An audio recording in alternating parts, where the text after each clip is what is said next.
Very good evening to all of you. This is part of our Come Alive India series, again from Lorient Travels. Today we have a very special guest from the Union Territory of Ladakh, Mr. Mohammad Hamza. And as you know, Lorient Travels has been planning for trips to this very particular beautifully located region, basically for the winter and summer of 2021. And we are looking at visitors to come to this particular enchanting site. And I do hope in the subsequent interview that we have with Mr. Hamza and also our small slide presentation, we will be able to give you more information. So I would like to now welcome all of you to this particular show, and also welcome Mr. Mohammad Hamza, who is the managing director rather of space tourism based in Kargil, and he is a part of the member of the Association of Tour Operators Association for Adventure. He is also the director of the Kargil Marathon organization, which is known as the Kargil International Marathon Organization. So I would begin by asking Hamza, you had a very important meeting today with the Director General of Tourism in Kargil, and what did she have to tell you basically about promoting tourism in all these regions? Good evening, Hector. Good evening, everyone over there. Well, it was quite a, you can say, fruitful meeting we had today, because she was recently appointed as a Director Tourism for Ladakh, UT Ladakh region. And it was her first meet with our association here. So there were stakeholders as well as a lot of hoteliers, tour operators in the meeting. And she wanted to discuss a lot about tourism promotion and all that, which me and Hector, we have been planning to promote tourism by our own. But now tourism is quite, interest. They are taking interest to promote Kargil region because today, during the meeting, there were so many people, experienced people, and the people from different areas of Ladakh, different part of regions. So they also wanted that the tourism should promote in this particular region, because this area was not really promoted, because entire Ladakh has been introduced and well known, the Leh district, but the Kargil part of Ladakh region has not been discovered. So we have insisted her to help us to promote tourism in this unseen Ladakh, and she said that she will definitely closely work with us and to promote tourism in this region. As me and Hector, we have been doing this for so many years. Is we have planned, even this was also pointed out that the winter tourism need to be promoted, which we have discussed it, in last meeting as well. Since last 2 years, we have been planning to organize winter carnival in Dras, which is one of the second coldest place in the world. That's nice. Sorry, Hamza, I was just wanting to tell you is that all these regions depend so much on tourism that Kargil, Dras, Leh, and so many parts of India are so dependent on tourism that it is so important that tourism is revived at the earliest. Don't you think so? Yes, exactly. That's why, this meeting was very important. And all of you know, even both of us, we have been working for so long time. And we know that in this particular region, I think majority of the population of this Ladakh region, they all depend on tourism. Because since the season is limited, but still people, they do earn their livelihood from tourism. Somewhere about 60 to 70% of the people depend on tourism in this particular areas. Yes, I think though we have been concentrating a lot on the plains of India, that is from Rajasthan to Bodh Gaya in Bihar, most of the time, we will now be putting our efforts also in these mountain regions and looking to promote it during the summer months as well as during the winter for your very special tours. So Hamza, without wasting any more time, I will now go to the presentation and you can explain, and we will have a small question answer session, rather a dialogue, not a question answer, but a dialogue. Should we start? Yeah, please.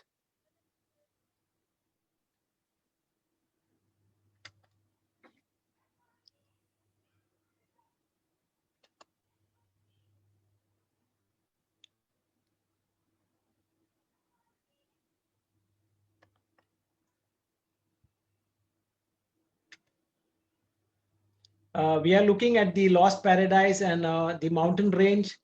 As you probably know, Kargil and Leh as well as Dras are between the Himalayan mountain range and the Karakoram mountain range.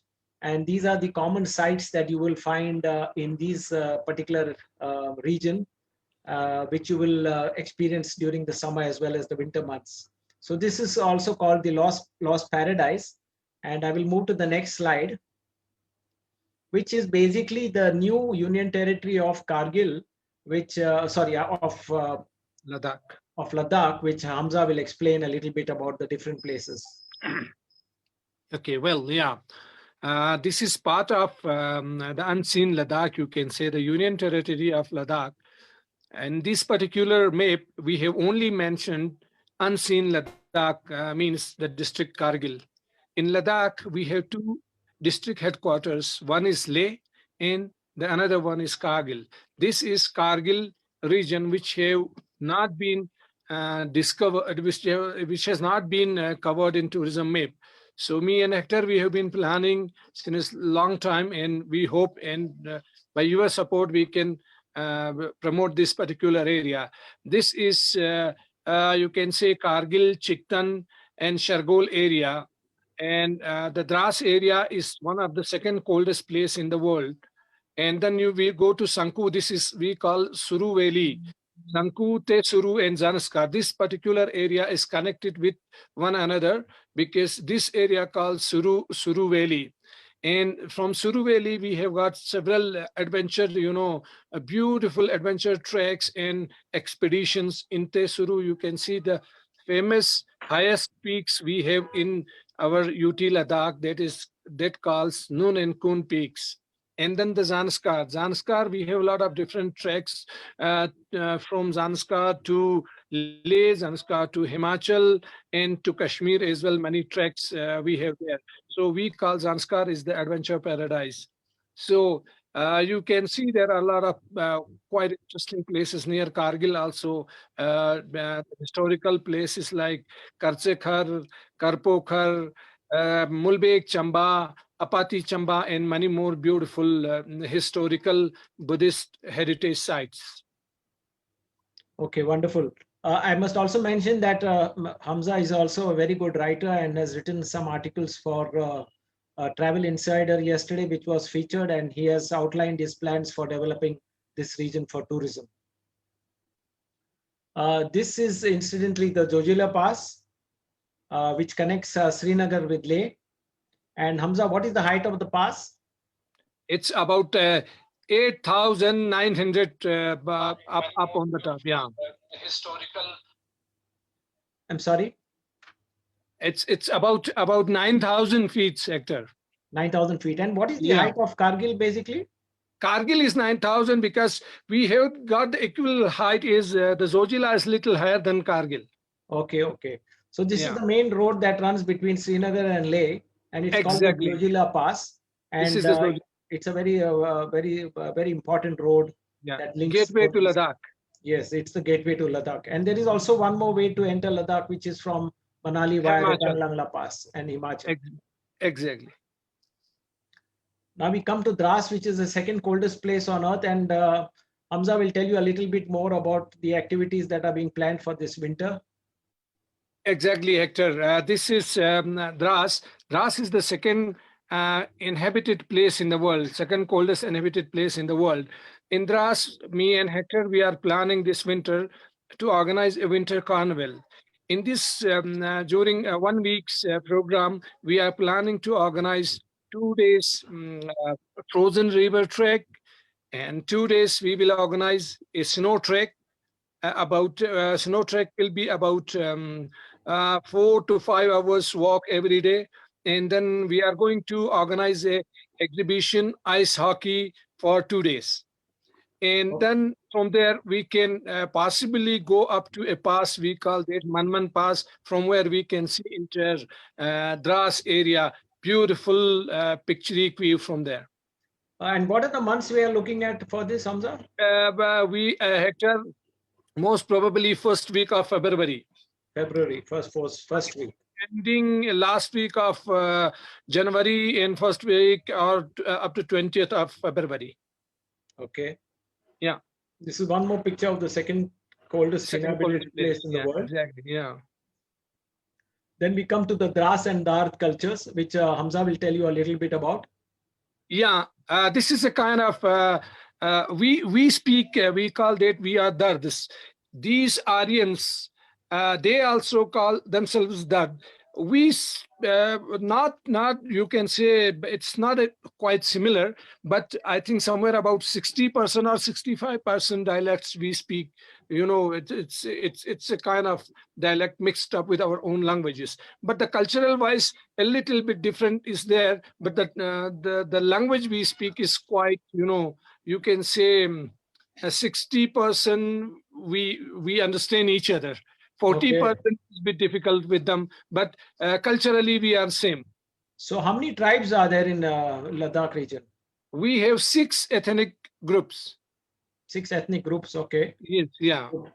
Okay, and some of them have the, as you rightly said, for the these particular tribes have the Aryan origin as well, right? Exactly, yeah. They claim to be the Aryan origin, yeah. Descendants of Aryans, okay. Exactly, yeah. And can you just a little bit talk about this headgear of the flowers on the for some people?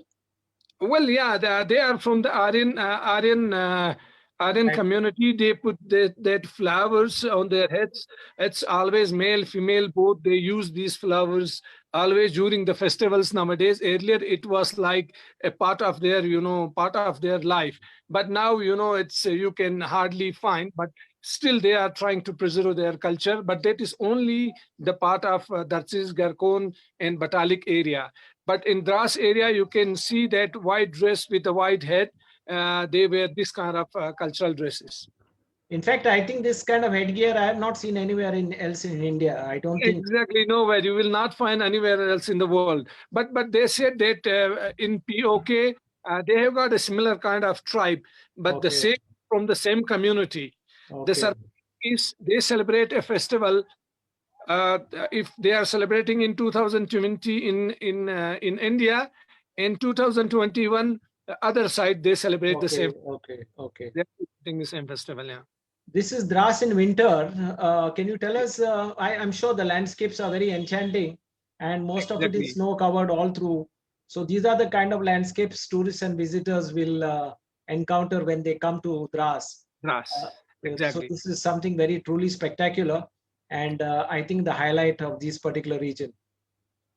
Exactly, Hector. Dras in the summer months, Hamza, Dras in summer is also very good for tourism. Oh my God, unbelievable, Hector. If there are possibility that we can introduce some, you know, sports activities during the summer time.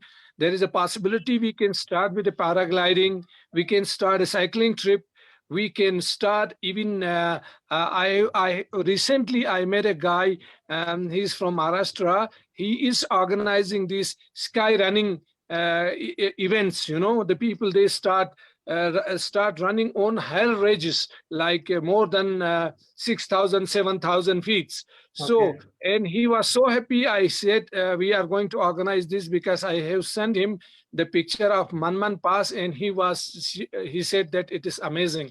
So we will be planning to organize this kind of events during summer. Dras is fantastic during summer. It's like Kashmir. It's like Kashmir. Okay. So this is the ice hockey tournament that you're talking about? Yeah, exactly. We will be organizing this kind of events during our trip in winter. During winter months, right? Yeah. And this ice hockey tournament runs for how many weeks? About how many days, rather? Yeah, well, normally we do organize for somewhere about 20 to 25 days. It depends how many teams will be there. So minimum 15 to 20 days is there. And you use only natural snow, right? There's no artificial. We use only natural snow because you don't need artificial. You don't need. You just have to block the water, and we have a stadium already, which is professionally it is made. and it is fantastic.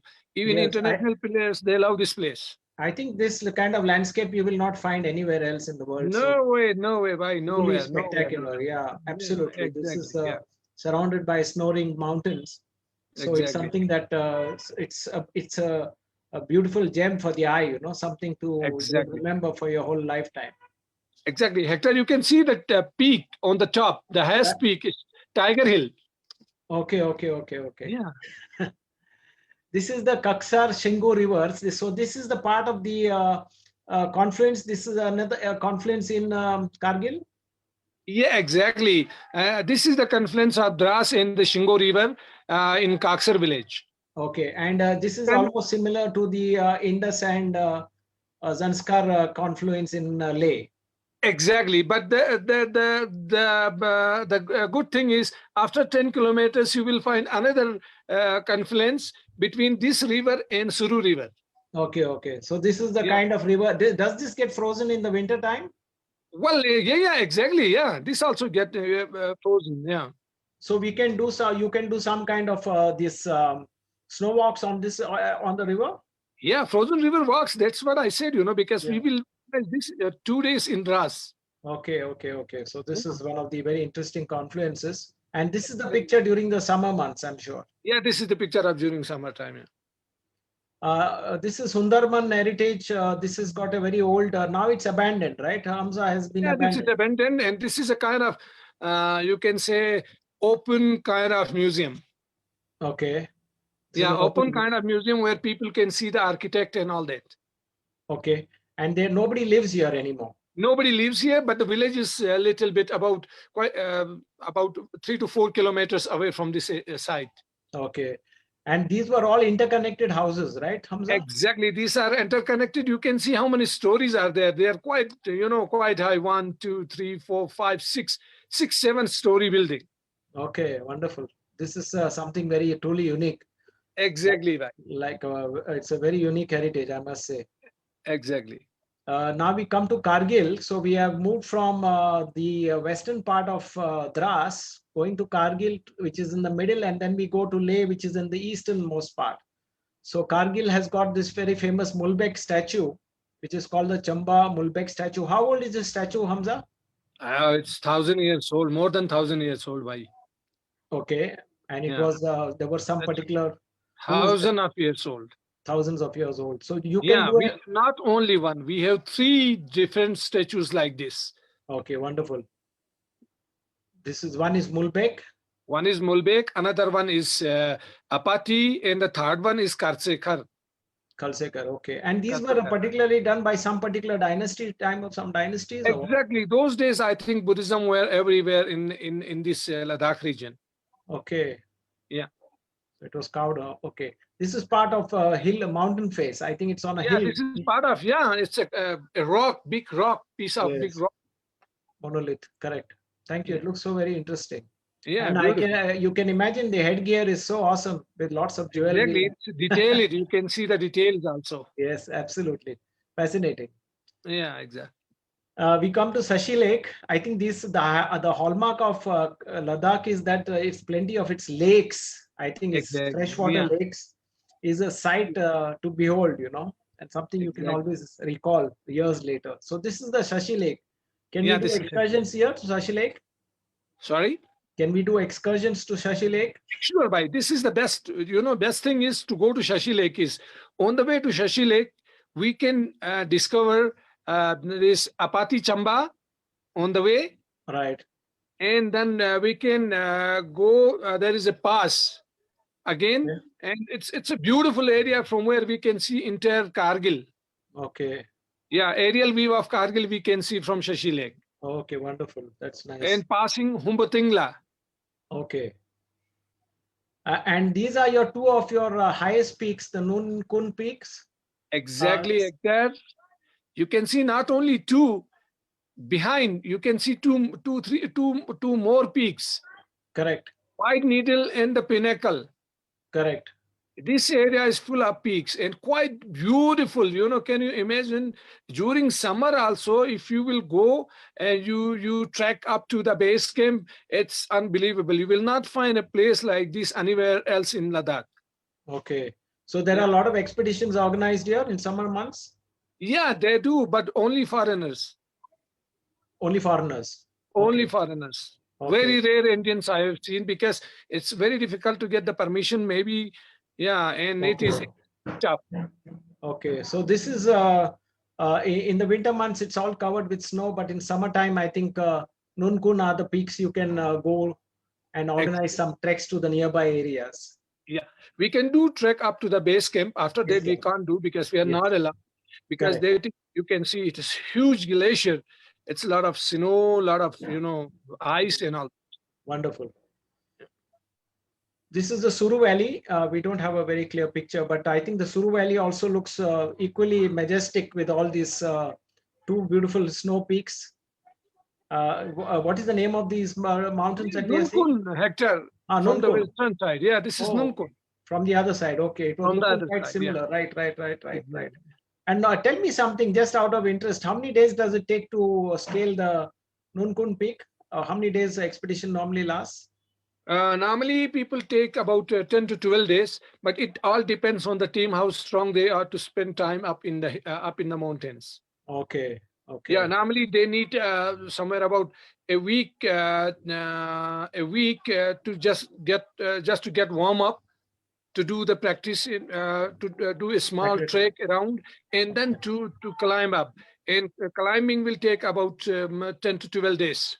Oh, okay. It- So it is more like you have it like a technical climb or a normal without much of equipment. by technical climb, we can do the normal climbing up to ABC, Okay, advanced base camp. After that, it is not possible. not possible. And Yeah, it even is. up to go to reach base camp is very tough. You need to have shoes properly, crampons, and you need to have sticks and all that. Okay, You need okay, to have a rope. You need to rope yourself because you never know where you will just go into the caravans and all that. okay.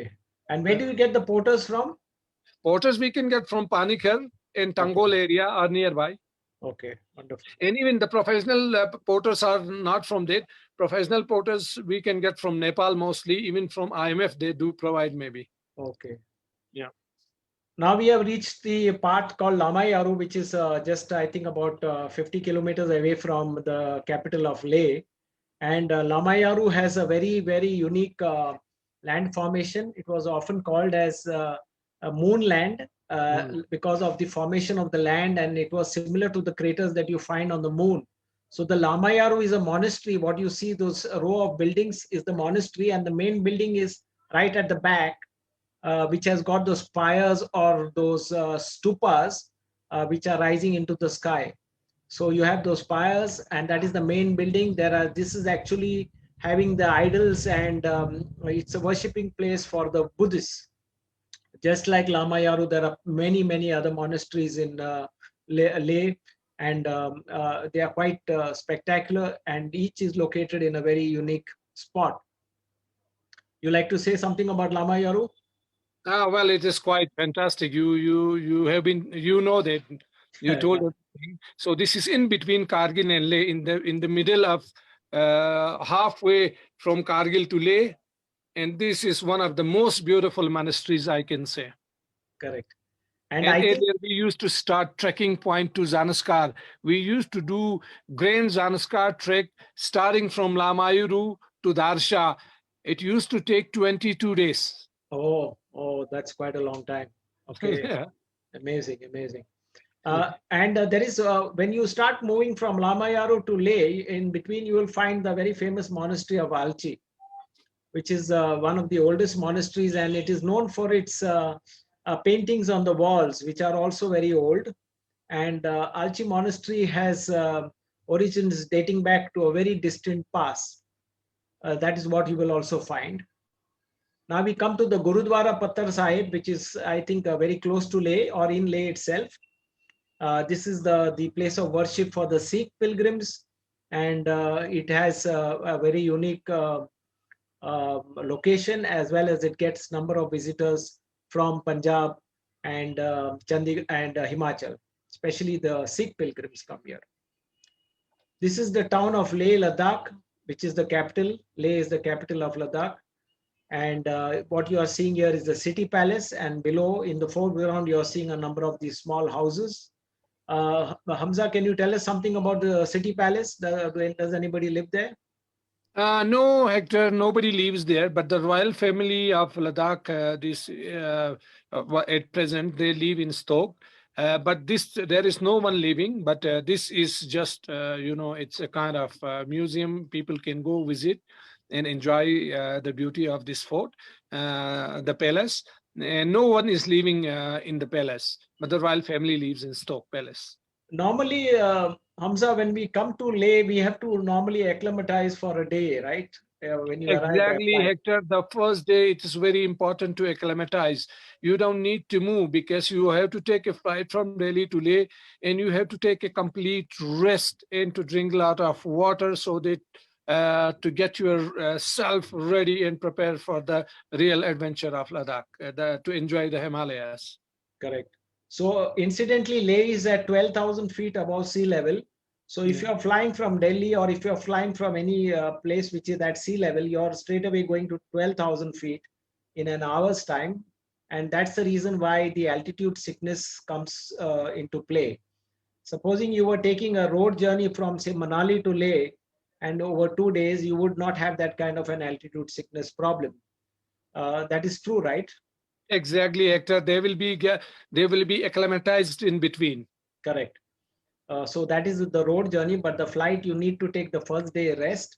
And sometimes in the evening, what we do is that we take a walk to this A walk, town yeah, in the Leh exactly. It town. all depends, it all depends. Some people, for them, it is important to take a rest. Otherwise, if a fit person, if he is healthy, if he is quite fit, he can, or he or she can walk a little bit late in the evening.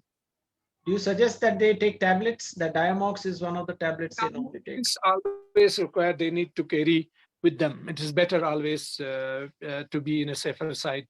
They need Dimox to keep always with them. Correct. So that's the beauty. Day one in Leh is always within the town of Leh itself. This is Shanti Stupa, which is built by the Japanese. And I think this was built in the late 80s or 90s. When was this origin, Hamza? Yeah, it was. Yeah, it was recently. Yeah, in recent years. It is. This one is a new one. New one, yeah. Unlike, Yeah, unlike the older stupas, yeah. let me just tell you that stupas normally contain the remains of the old the monks who are spiritual monks, and the holier monks. So this is something that you will find all over Leh and in Ladakh. In many places, you will Many find places. these stupas. You see, so some may contain some remains, some are built Some may not. just Yeah. for the sake of for just no reason, but just for the adding to the beauty of the place. Then we come to Pangong Lake, which is a day visit from the capital of Leh. It is normally done as a day trip. People go and see the lake and come back. Pangong you can do in a day's time. And many Indian visitors and many foreign visitors have visited this place. We come to the next slide, which is Khardongla Top. Now, Khardungla is actually the second highest motorable road in the world. It is at 18,380 feet above sea level. And until recently, it was the highest motorable road, but now it is the second highest motorable road. Khardungla is also the junction where you go from here. You can go descend into the Nubra Valley, and you can it's also a location spot where many people come to be photographed and for sightseeing, because they drive from the capital town of Leh and then go for a drive to Khardungla. And also I must tell you that Khardungla has got snow all year round. Correct, Hamza? Yes, Hector. Yeah. It is. They can find round the year. Only in August month or August, last week of August. Sometimes it all depends on the weather. Otherwise, they can see snow over there. Yeah, a lot of Indians, they love to go to Khardongla to take pictures and all that. And is it possible to enjoy a cup of tea there, or is it stopped now? Well, it depends. Sometimes there is a canteen, army canteen. There is a possibility to get a cup of tea. Okay. Yeah. Okay.